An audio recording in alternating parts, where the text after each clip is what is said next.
de atividades editoriais que não são ali, não estão inseridas no grande mercado editorial, mas mesmo assim são atividades importantíssimas do ponto de vista da circulação de ideias. Tem muito grupo aí anarquista que, enfim, aprendeu a fazer edição fazendo, né? É uma maneira meio artesanal, não passa por um profissionalismo. A gente não almeja o lucro, né? Porque o dinheiro que vem na venda dos livros é para apoiar o espaço físico, ou então é para a gente publicar mais livros. E é uma prática feita pelo movimento anarquista desde o século XIX, né? Não tem novidade.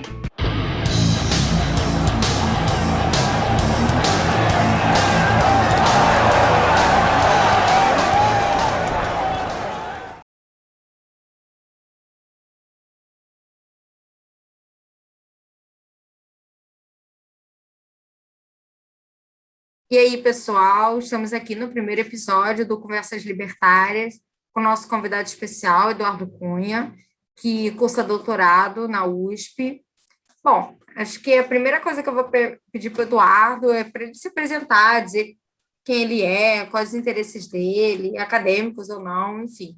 Bom, gente, primeiro, obrigado pelo convite, né, de estar aqui no espaço para falar da pesquisa, né, e também falar um pouco aí de anarquismo.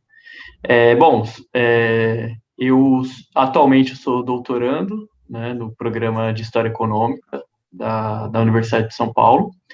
Eu fiz mestrado lá também, né, e além disso, além das pesquisas, né, acadêmicas, eu faço parte de um grupo de São Paulo que se chama Biblioteca Terra Livre, que é um centro de memória e de divulgação do anarquismo, né. A gente tem um espaço físico, a própria biblioteca, que também tem um arquivo, e para além disso a gente faz algumas atividades, né, de divulgação, de debates. Atualmente, agora como a gente está nesse cenário de pandemia, né, tem o nosso podcast, que é o Antinomia, além também da gente ter uma editora, que a gente publica tanto livros sobre anarquismo, como a gente também tem um catálogo de literatura infanto-juvenil. Nós somos entusiastas, né, da Biblioteca Terra Livre, é um projeto muito importante e fundamental no cenário do anarquismo, né? Eu queria que você comentasse um pouco para a gente sobre o seu projeto atual de pesquisa, como é que está sendo o desenvolvimento. Seria legal também se você falasse como está sendo o desenvolvimento na pandemia, como você está lidando com isso, seu projeto, o que é o seu projeto, enfim. Bom, acho que esse é um ponto importante na questão da pandemia também, que é como fazer pesquisa na pandemia, que é algo que, enfim, acho que todo mundo que está aí realizando algum tipo de pesquisa está se debatendo, né, com essa questão. Eu entrei no doutorado ano passado, em janeiro de 2020, né, então praticamente todo o período do doutorado é nesse cenário pandêmico, em que arquivo está fechado, biblioteca também, né, elas também estão fechadas, você não consegue, enfim, praticamente sair de casa, né? Então, fica muito difícil ali o acesso para você fazer a pesquisa. Mas, o que eu tenho aí, algo que me ajudou, é que o meu doutorado tem muita relação com o meu mestrado, né? Então, acho que vou ter que comentar um pouquinho que durante o mestrado eu fiz uma pesquisa sobre a atividade editorial de grupos anarquistas na cidade de Buenos Aires, entre os anos de 1890 a 1905. O período marcado na historiografia que coloca ali como se fosse o auge do anarquismo, né? O anarquismo ali com um grande acesso e também ali com uma grande atuação dentro do movimento operário. Apesar de ter vários aspectos ali, digamos, que a gente enquadra como culturais do anarquismo, estarem explorados, os impressos eles eram explorados como um veículo que carrega ali os textos. Então, os jornais, por exemplo, que aí eram um objeto privilegiado, basicamente os olhares eram para os textos em si, né? O que eu busquei explorar no mestrado, na verdade, foi por trás dos impressos, né? Então, como que os militantes eles se organizavam para imprimir não só os jornais, mas também principalmente livros e folhetos, que esse que, na verdade, foi o foco da minha pesquisa no mestrado, né? Como também a atividade dos livreiros, que eram importantes agentes e que ficavam ali, enfim, ocultados muitas vezes, né? Nos principais estudos historiográficos, justamente por a questão do olhar estar muito mais voltado para os textos. Então, ganhava mais destaque quem escrevia os textos, enquanto que o trabalho dos livreiros, enquanto agentes muito importantes na circulação desses impressos, que eram veículos e suportes de uma transmissão das ideias, o papel deles não era tão visto assim, né? Então, olhando para todo esse circuito editorial, outra coisa que foi muito importante foi a constatação de que ele funcionava num quadro transnacional, ou seja, o circuito editorial ali de Buenos Aires, ele não parava em Buenos Aires, ele envolvia outras cidades de outros países também. Então, para dar um exemplo, nas campanhas de financiamento, o que eu percebi foi que, por exemplo, grupos anarquistas de São Paulo e Rio de Janeiro enviavam dinheiro lá para Buenos Aires, para impressão de livros, para edição de livros e folhetos. A própria atuação na distribuição desses livros e folhetos envolvia outros grupos anarquistas, por exemplo, da Itália, da Espanha, né? Então, para entender como funcionava o circuito editorial anarquista de Buenos Aires, eu tive que olhar para grupos de outros pontos também. Partindo dessas conclusões que eu cheguei na dissertação, eu comecei a montar o meu projeto de pesquisa para o doutorado.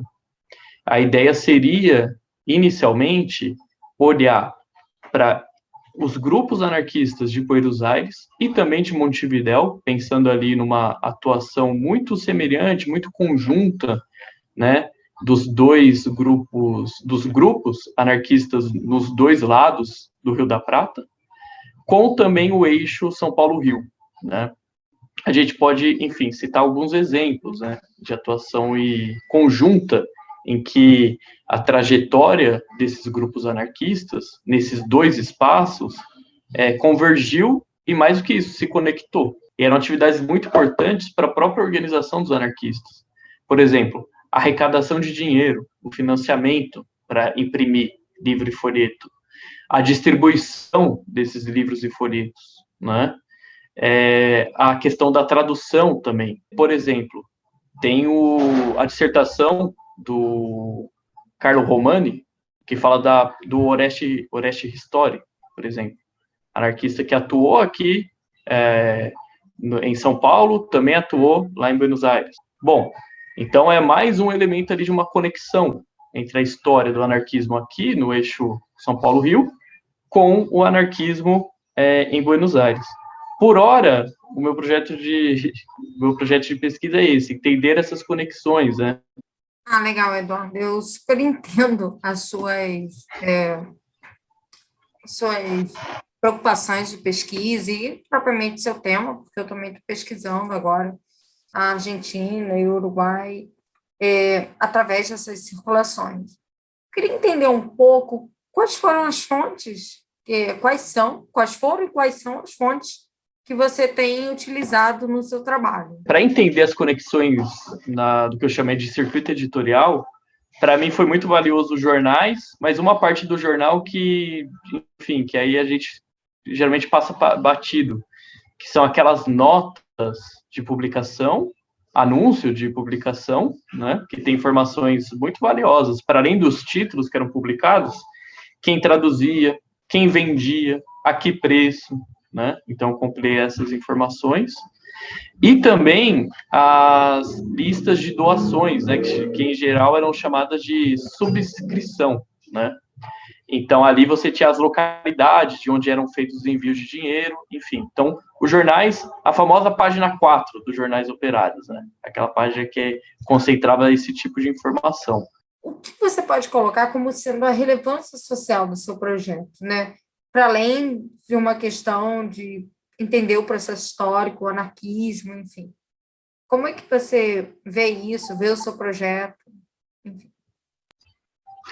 Eu penso em dois aspectos. Eu acho que pegando essa circulação, essas conexões, que nem a gente falou de agentes que são agentes históricos, né, que geralmente são esquecidos, né, são postos ali na sombra, né.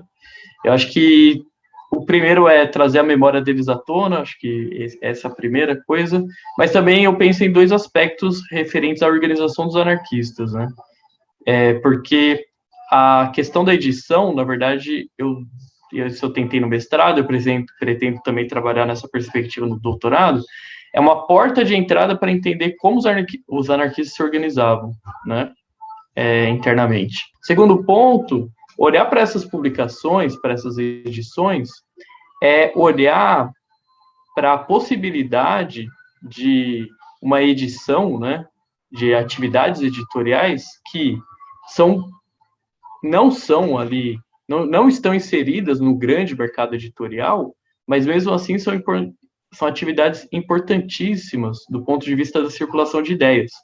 Então, isso tem, enfim, tem uma ligação direta, na verdade, com o trabalho que eu citei lá no início, né, da nossa conversa, o trabalho da biblioteca, né, que a gente faz edição de livros, né, e não é só a gente, óbvio, né, tem muito grupo aí anarquista que, enfim, aprendeu a fazer edição fazendo, né, é uma maneira meio artesanal, não passa por um profissionalismo, não, a gente não almeja o lucro, né, porque o dinheiro que vem na venda dos livros é para apoiar o espaço físico, ou então é para a gente publicar mais livros, e é uma prática feita pelo movimento anarquista desde o século XIX, né?